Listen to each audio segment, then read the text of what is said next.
is pleased to present a third further notice of proposed rulemaking to the Commission's E911 location accuracy docket.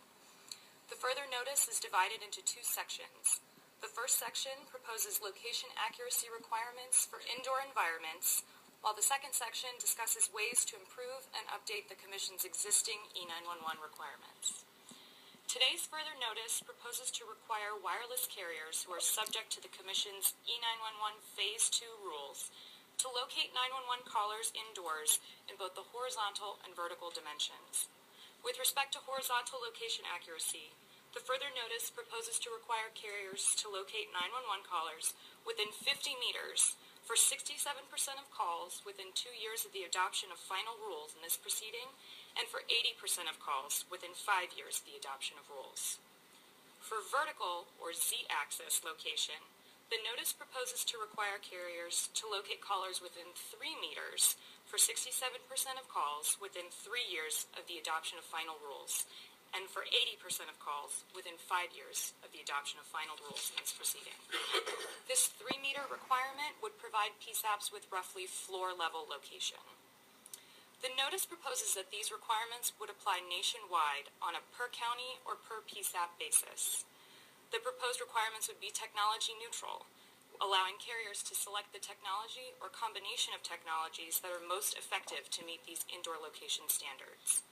The further notice seeks comment on these proposed requirements, as well as potential cost and the feasibility of the proposed timelines for implementation.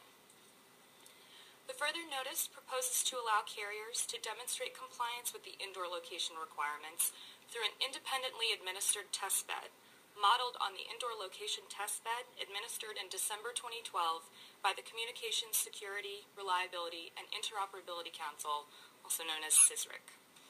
The test bed would enable carriers to test location technologies in a variety of representative building types, typical of urban, suburban, and rural environments.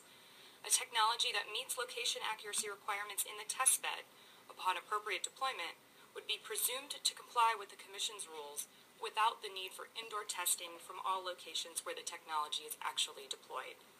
The notice seeks comment on the proposed test bed methodology and how the test bed would be administered and funded.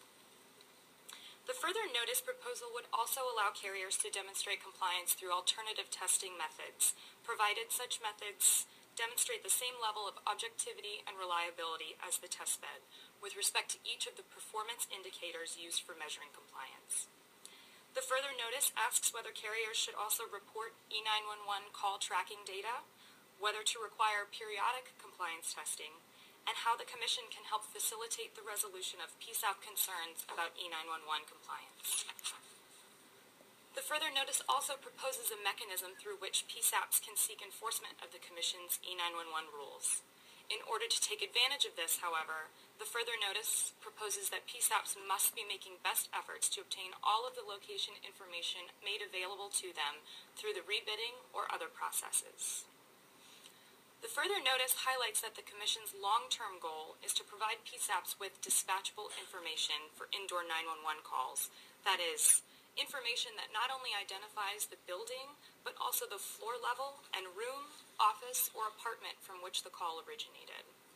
The further notice seeks comment on whether carriers can leverage in-building technology, such as small cells and distributed antenna systems, to provide this more granular location information. The notice also seeks comment on how commercial location-based services, emerging technologies, and other information sources can be used to pinpoint the in-building location of 911 callers.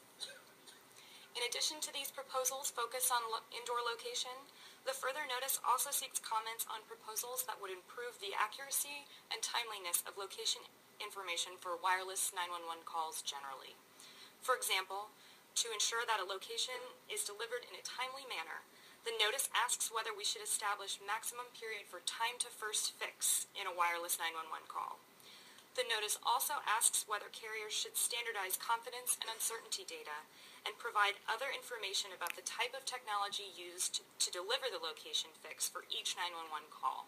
For example, whether the location fix was determined through a GPS or through a fallback method such as advanced forward link trilateration. The notice also seeks comment on whether the Commission should accelerate the previously established timeframe for replacing current handset and network-based accuracy standards for outdoor calls with a unitary standard. The current rules call for the Commission to take up this issue no earlier than 2019, but the notice seeks comment on whether to address this issue sooner in light of the rapid and widespread deployment of AGPS by both handset and network-based carriers. The Bureau recommends adoption of this item and requests editorial privileges. Thank you.